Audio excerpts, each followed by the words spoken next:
আজ আমি coin plant নিয়ে কিছু কথা বলবো। প্রথমেই বলি, কয়েন প্ল্যান্ট কিন্তু ছোট ছোট কয়েন বা ছোট ছোট লুচির মতো দেখতে হলে এর নাম কিন্তু কয়েন প্ল্যান্ট দেওয়া হয়েছে। কয়েন গাছের কিন্তু সেরকমভাবে রোদের প্রয়োজন হয় না, আবার একদম ছায়াও কিন্তু পছন্দ নয়। এবার বলি কয়েন গাছের মাটি সম্পর্কে।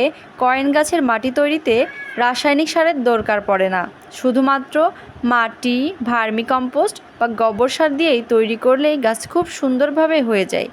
এই কয়েন গাছ কিন্তু পানিতে বেশ ভালো পছন্দ করে। এই গাছের গোড়া ভিজে থাকলে কোনো অসুবিধা নেই যে গাছ পচে যাবে। আর টবের মাটি কিন্তু শুকাতে দেওয়া যাবে না, সবসময় ভেজা রাখতে হবে, তাহলে গাছ কিন্তু সুন্দর, সতেজ ও উজ্জ্বল থাকবে। কয়েন প্ল্যান্ট গাছকে ঘর বা বারান্দা এমন জায়গায় রাখতে হবে যেখানে 1 থেকে 2 ঘন্টা অত্যন্ত হালকা রোদ আসে।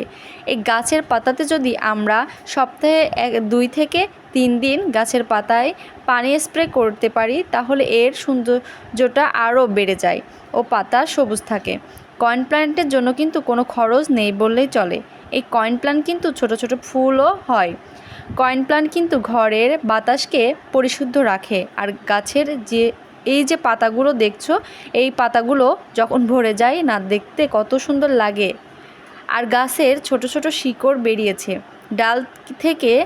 এই শিকড় না আস্তে করে তুলে মাটিতে বসিয়ে দিলে কিন্তু সুন্দরভাবে গাছটা ধরে যায়। এই গাছটা হ্যাঙ্গিং করলে কিন্তু বেশ সুন্দর লাগে।